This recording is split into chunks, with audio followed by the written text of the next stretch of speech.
আসসালামু আলাইকুম রহমতুল্লাহ বরকাতুন আলহামদুলিল্লাহ আসসালাতু ওয়াসসালামু আলা রাসূলিল্লাহ ওয়া আলা আলিহি ওয়া সাহবিহি আজমাইন ওয়া তাবি'আহুম বিইহসান ইলা ইয়াউমিদ্দিন আম্মা বা'দ। সম্মানিত ভিউয়ার, দর্শক ও শ্রোতাবৃন্দ, আমরা আজকে ফুলসিরাত সিরিজ 9 নম্বর পার্টে জানব যে ফুলসিরাতের উপরে যারা অতিক্রম করবে, এদের মধ্যে যাদের গতি ধীর হবে, ধীর গতিতে যাবে, খুবই ধীর গতিতে, তারা দুটি শাস্তির সম্মুখীন হবে। এটা রাসূলুল্লাহ সাল্লাল্লাহু আলাইহি ওয়াসাল্লাম বিশুদ্ধ হাদিসে বর্ণনা করেছেন। এই বিষয়ে সংক্ষিপ্ত আলোচনা। ধীর গতির কারণটা কি, এটা আমাদের জানা উচিত। ফুলসিরাতের ধীর গতির কারণ হলো যদি দুনিয়ায় নেক আমলের ধীর গতি হয়।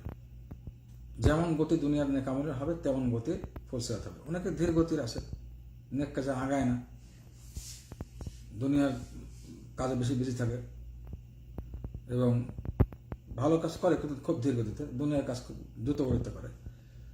তো যারা দুনিয়াতে নেক আমলের গতি ধীর হবে, ফুলসিরাতের গতি ধীর হবে। যতটুকু আমল স্পিড হবে ততটুকু স্পিড ফুলসিরাত হবে। এটা হলো নিজের কাছে, এখন নিজের হাতে আমার ফুলসিরাতের গতিবিধি আমি কেমন চাই, ধীর না আস্তে না দ্রুত। নেক আমলের পরিমাণ হিসেবেই গতি হবে।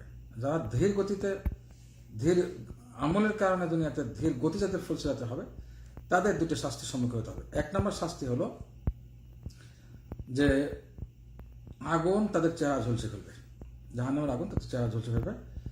ইবনে মাসউদ রাদিয়াল্লাহু তাআলা থেকে বর্ণিত হাদিসটি শেখ আলবানী সহিহ তরকিবে সহিহ বলেছেন, 3729 নম্বর হাদিসে। ইবনে মাসউদ রাদিয়াল্লাহু তাআলা বলেন, মহানবী সাল্লাল্লাহু আলাইহি ওয়াসাল্লাম বর্ণনা করেছেন যে ফুলসিরাতটি একেবারেই তলোয়ারের ধার অংশের চেয়েও ধার, অথবা তলোয়ারের ধারা অংশের মতো ধার। অন্য হাদিসে আছে চুলের মতো, বিভিন্ন রকম বর্ণনা আসছে। এটা খুব পিচ্ছিল, পা পিছলে যায়, এবং অন্য বর্ণনা আসছে যে এটা দল দল ডুবতে থাকবে নিচে, ওখানে পাওয়া খুব মুশকিল।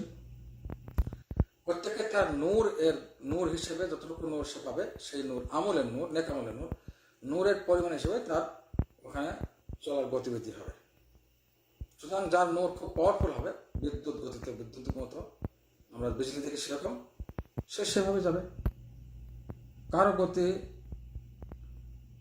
হবে দেখা যাচ্ছে যে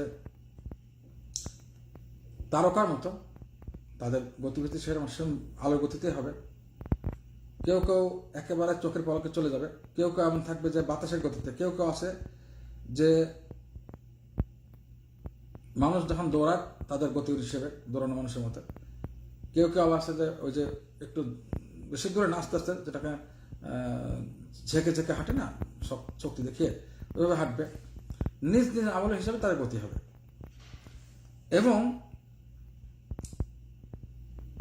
এমন ব্যক্তিও থাকবে যার আলোটি শুধুমাত্র পায়ের যে পাতা, ওখানে পায়ের উপরের পাতা অতটুকু আলোকিত থাকবে, ওইটুক নূর থাকবে, ওইটুক নদী তাকে চলতে হবে। তার কি হবে, তার অবস্থা, এক হাত খড়খড়ে অর্থাৎ ছেঁচড়ায় চলবে, আর এক হাত আটকে যাবে, এক পা মাটির সঙ্গে ছেঁচড়ায় যাবে, আর এক পা আটকে যাবে, এভাবে চলতে থাকবে। এই যে ধীর গতির ব্যক্তি, কি অবস্থা হবে, তো সেবো যাওয়া নিবাহু আন্নার লা হাওলা ওয়ালা কুওয়াতা ইল্লা বিল্লাহ, তার দুই পাশে আগুন ঝলসে ফেলবে, জাহান্নামের আগুন একেবারেই লেগে তাকে ঝলসে ফেলবে। এই এক প্রকারের ব্যক্তি, তার ধীর গতি হবে, একটা শাস্তি। আর একটা শাস্তি, যেটা অপর একটি হাদিস এসেছে, এই হাদিসটা বিশুদ্ধ হাদিস, যে এর চেহারা একেবারেই চূর্ণ বিচূর্ণ হয়ে যাবে, ক্ষত বিক্ষত হবে, অথবা টুকরা টুকরা হয়ে যাবে শরীর। দুটো বর্ণনা আসছে। এটা আবু হুরায়রা রাদিয়াল্লাহু তাআলা সেই প্রসিদ্ধ হাদিস, যেটা আমরা আগে অনেক বর্ণনা বলেছি।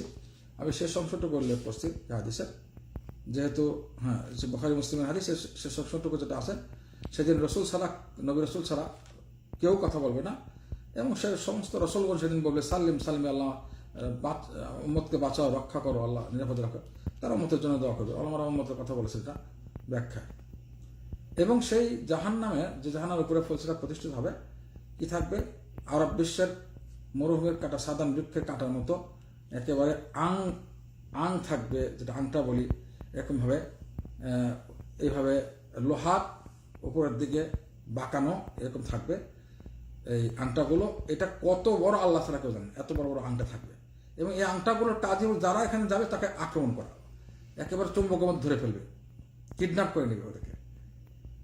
এর মধ্যে কেউ কেউ ওখানে বদামলের কারণ ধ্বংস হয়ে যাবে, ও জাহান্নামটা ধরা পড়ে।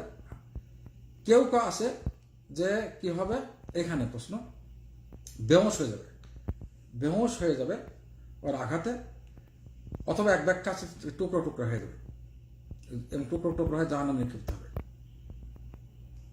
তো যে ব্যাখ্যা আছে যে বেহোশ হয়ে যাবে, মোল্লা আলী কারি রহমাল্লাহ বলেছেন, মোল্লা আলী কারি রহমাল্লাহ হানাফি মাযহাবের প্রসিদ্ধ আলেম এবং মিশকাতের ব্যাখ্যাকারী, আরবিতে যিনি ব্যাখ্যা করেছেন। তো মোল্লা আলী কারি মাক্কি, মক্কার আলেম, প্রসিদ্ধ আলেম,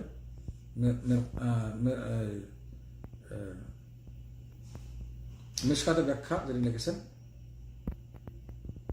তো তিনি বলেন মোল্লা আলী কারি রহমাল্লাহ যে এখানে ওই ব্যক্তি বেহোশ হবে অথবা তাকে টুকরো টুকরো করে দেওয়া হবে, বেহোশ হয়ে যাবে অথবা টুকরো টুকরো করে দেবে। দুটো ব্যাখ্যায় তিনি উল্লেখ করেছেন। তো যাই হোক, এই শাস্তিগুলো হবে যাদের গতি ধীর হবে। ধীর গতির অবস্থা আমাদের দুই ব্যাখ্যা নেই। যারা টুকরো টুকরো হয় জাহান্নামে নিক্ষিপ্ত হবে, তারা পার হতে পারছে না, ফুলসিরাত জাহান্নামে নিক্ষিপ্ত হয়ে গেল, কথা বললাম, তারা ওখানে মুক্তি পেল না। আর যারা নাকি বেহুশ হয়ে হলো পার হবে, তারা তাদের ইমান দুর্বল ইমান হলেও তারা কষ্ট পেয়ে ঝলসে পার হয়ে যাবে আর কি।